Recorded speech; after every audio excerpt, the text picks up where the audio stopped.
What happens when one of Hollywood's most respected voices clashes with late-night television's most controversial host?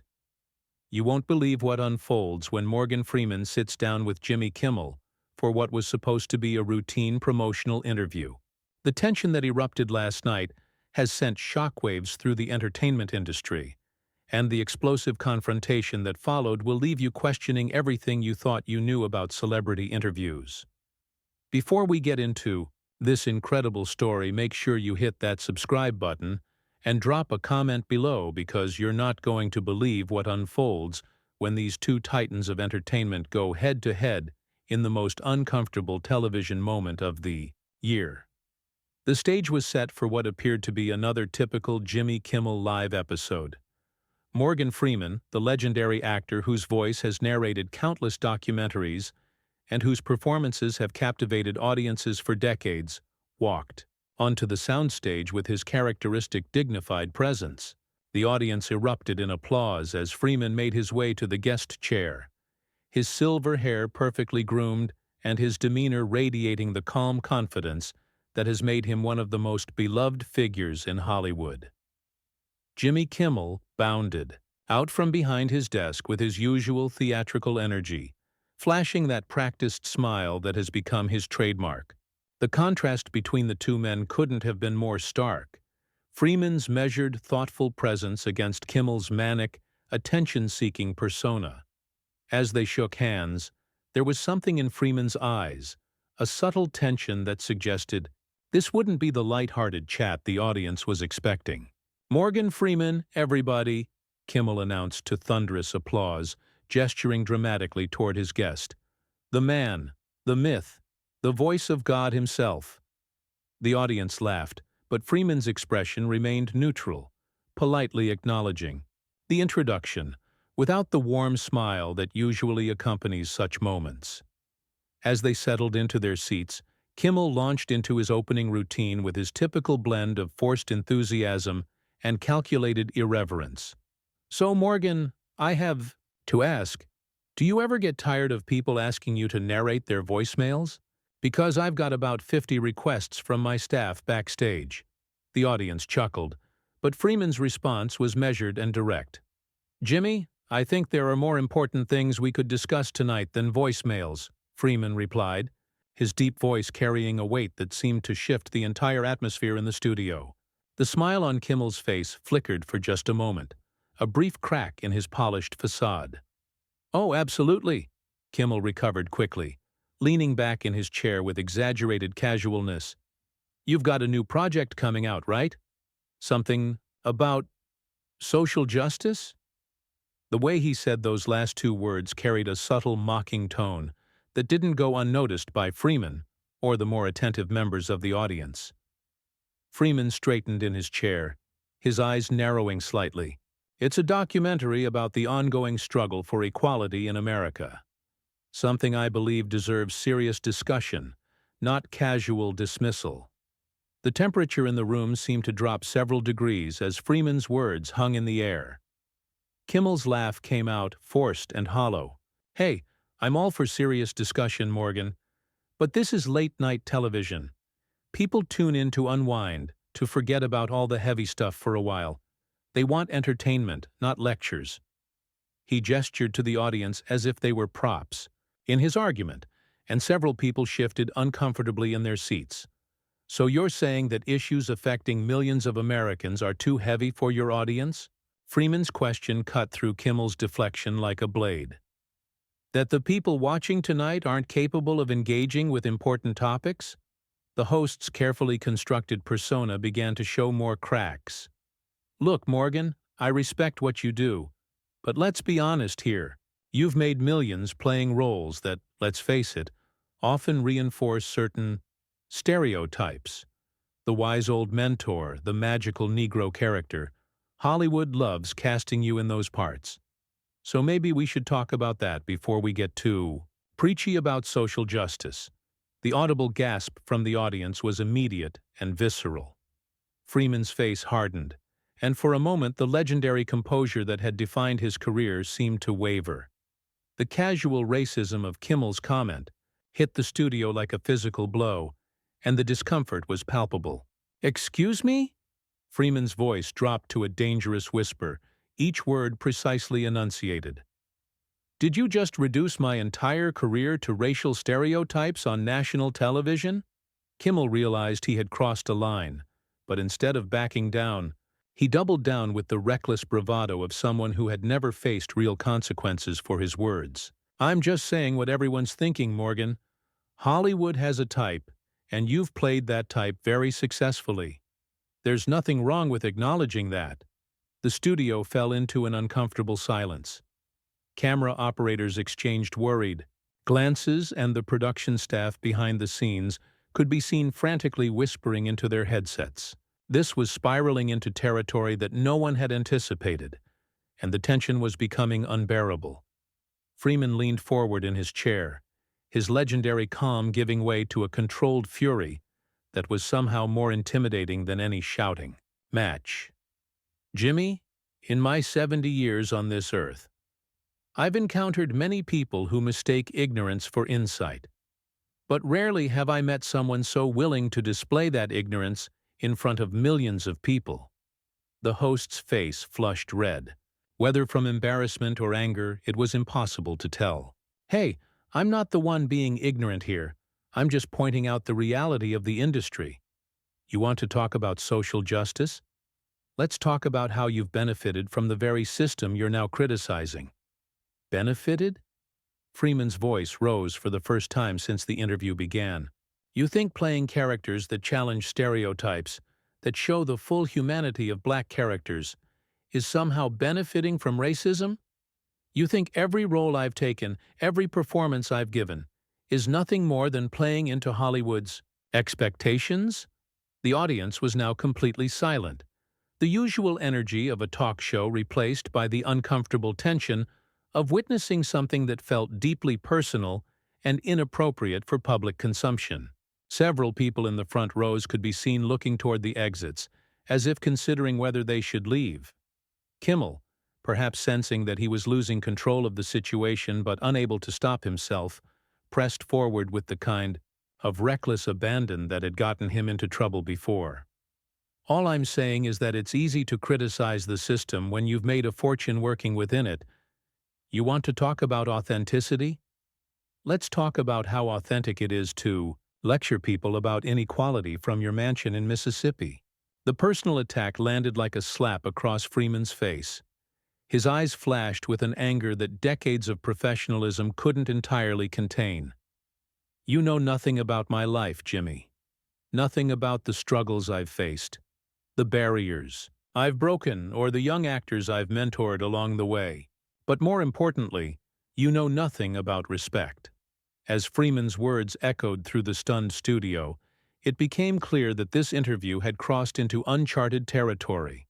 What had started as promotional appearance had devolved into something much more dangerous.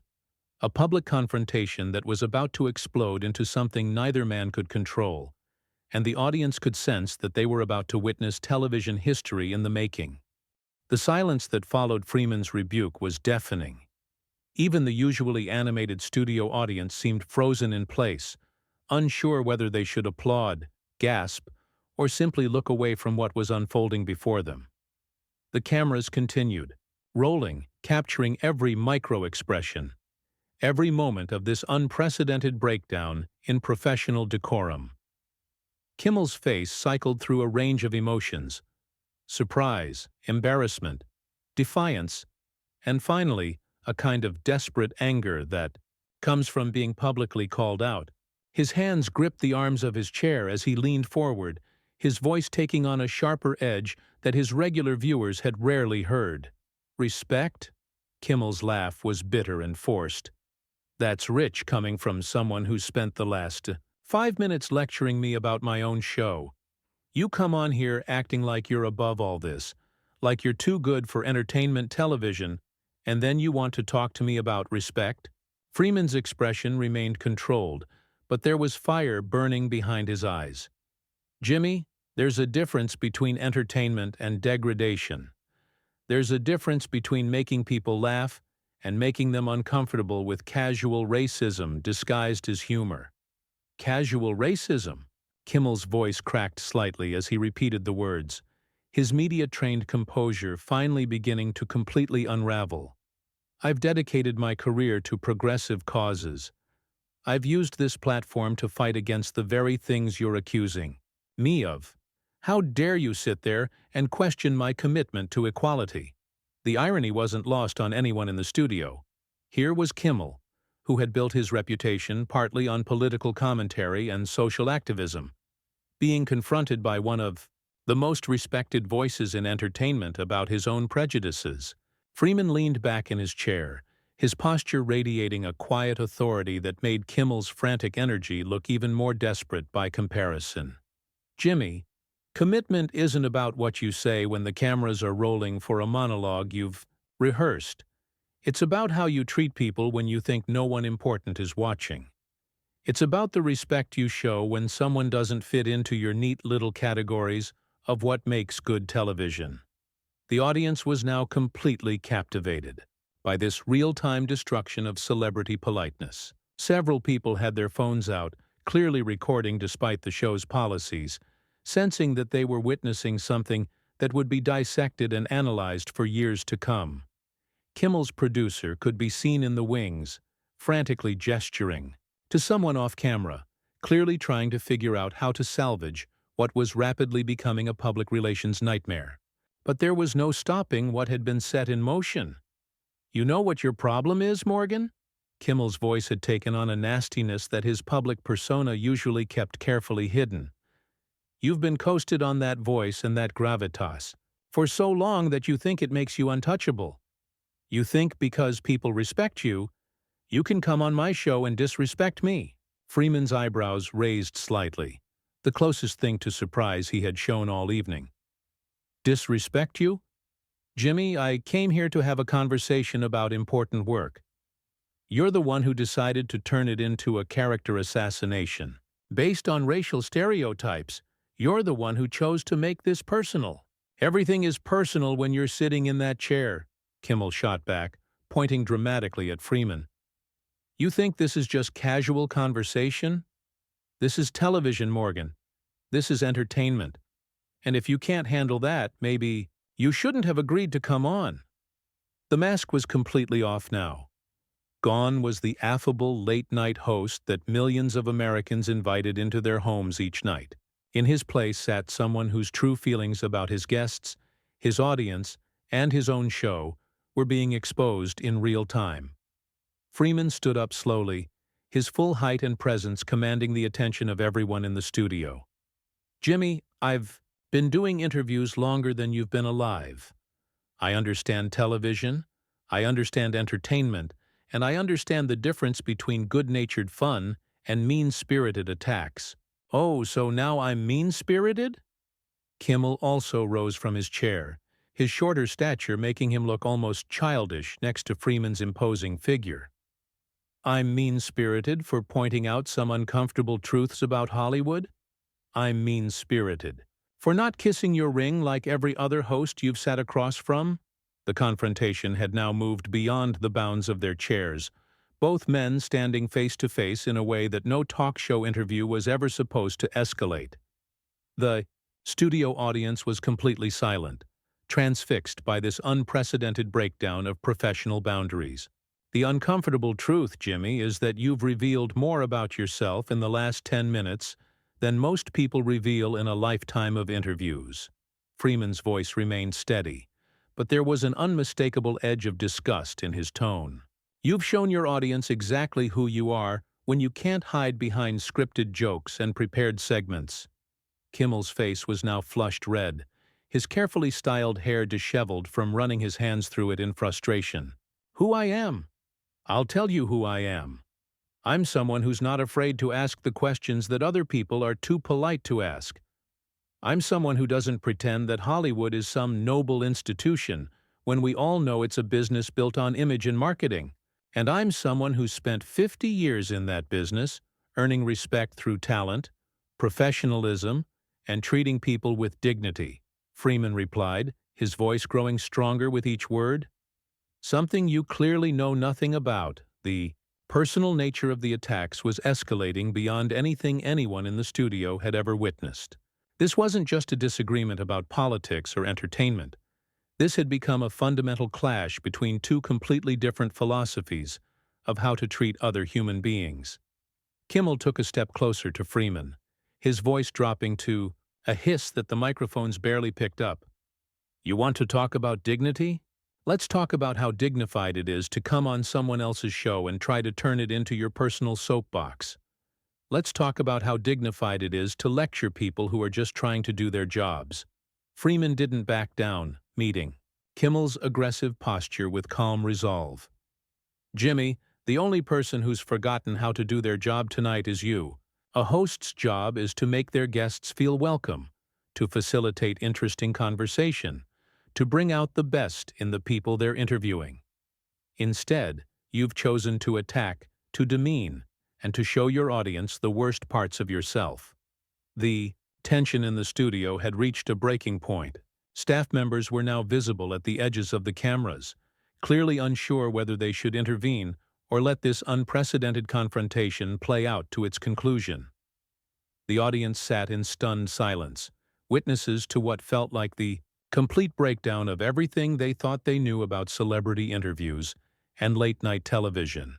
What happened next would determine whether this became a moment of television infamy or something even more explosive. Kimmel made the fatal mistake of pushing even further, his voice now dripping with contempt as he jabbed a finger toward Freeman. "You know what, Morgan? Maybe it's time someone told you the truth. You're not God. You're not some moral authority. And you're certainly not above criticism. You're just another actor who got lucky with a distinctive voice and a few good roles." The words hit the studio like a lightning strike. Freeman's composure, which had remained remarkably steady throughout the entire confrontation, finally showed cracks. His jaw tightened, his eyes flashed with something dangerous, and for the first time all evening the legendary actor looked genuinely angry. "Lucky?" Freeman's voice had dropped to barely above a whisper, but every word carried the weight of decades of struggle and achievement. "Jimmy, I started performing in the 1960s when black actors couldn't even get decent roles. I worked dinner theater, off-Broadway, regional productions, anywhere that would have me. I spent years being told I wasn't the right type, wasn't marketable, wasn't what audiences wanted to see. The audience was completely transfixed. This wasn't just anger anymore. This was raw, personal history being laid bare on national television." Freeman took a step forward, and Kimmel actually stepped back, perhaps finally realizing he had awakened something he couldn't control. "I fought for every single role I ever got," Freeman continued, his voice growing stronger with each word. "Every character I played, I brought dignity to. Every stereotype Hollywood tried to force me into, I transformed into something real, something human. And you call that luck?" Kimmel's bravado was crumbling fast. The man who had seemed so confident in his attacks just moments earlier now looked like he was facing something far bigger than he had anticipated. "Morgan, I didn't mean—" "Oh, you meant it," Freeman cut him off sharply. "You meant every word. Because this is who you really are, Jimmy. This is what you think when the cameras aren't rolling and you don't have a team of writers crafting your thoughts for you. This is your true opinion of the people you invite onto your show." The studio was so quiet you could hear the hum of the cameras, the slight buzz of the overhead lights. Even the production staff had stopped their frantic whispering and were watching in fascination and horror as one of Hollywood's most respected figures dismantled a major television host piece by piece. Freeman's voice rose to its full power, filling every corner of the studio with an authority that no one present would ever forget. "You want to know what's authentic, Jimmy? What's authentic is treating people with respect regardless of who they are or where they come from. What's authentic is recognizing that every person who sits in this chair has a story, has struggles, has something valuable to contribute to the conversation." Kimmel tried one last desperate attempt to regain control of his own show. "Look, Morgan, this has gotten way out of hand. Maybe we should just—" "No, Jimmy," Freeman's interruption was final, decisive. "You don't get to decide when this is over. You started this conversation by reducing my life's work to racial stereotypes. You continued it by questioning my authenticity and my commitment to important causes. You escalated it by making personal attacks about my home and my success. This ends when I decide it ends." The power dynamic in the studio had completely reversed. Kimmel, who had started the evening as the confident host in control of his domain, now looked small and diminished standing before Freeman's towering presence. The audience could sense that something historic was happening. They were watching a masterclass in dignity and strength under fire. Freeman looked directly into the camera, addressing not just the studio audience, but the millions of people watching at home. "To everyone watching tonight, I want you to understand something. Respect isn't something you can script or rehearse. It's not something you can fake for the cameras. It comes from how you treat people when you think no one important is watching. How you handle disagreement. How you respond when someone challenges you to be better." Then he turned back to Kimmel, his voice carrying a finality that everyone in the studio recognized. "Jimmy, I came here tonight to talk about important work, to discuss issues that matter to millions of Americans. Instead, you chose to turn this into a personal attack based on ignorance and prejudice. That says everything anyone needs to know about your character and your show." Kimmel made one final pathetic attempt to salvage the situation. "Morgan, please, can't we just—" "I'm done here." Freeman's words cut through the studio like a blade. He reached up and unclipped the microphone from his lapel, the small action somehow carrying enormous symbolic weight. The microphone hit the floor with a sharp crack that echoed through the silent studio. Without another word, Freeman turned and began walking toward the exit. His movement was deliberate, dignified, powerful, every step radiating the kind of presence that had made him one of the most respected actors of his generation. The cameras followed him as he moved, capturing every moment of what had become an epic demonstration of grace under pressure. The audience began to stir, and then something unprecedented happened. One person in the front row began to clap. Then, another. Within seconds, the entire studio audience was on their feet, giving Morgan Freeman a standing ovation as he walked off the set. The applause was thunderous, emotional, cathartic. A release of all the tension that had built up over the course of the confrontation. Kimmel stood alone on his stage, watching helplessly as his guest received the kind of ovation usually reserved for the end of award shows or career-spanning tributes. His face was a mixture of shock, embarrassment, and what might have been the first glimmers of understanding about what he had just done to himself and his show. Freeman paused at the exit, turned back for just a moment, and looked directly at Kimmel. He didn't say anything. He didn't need to. The look said everything. It was disappointment, it was pity, and it was final.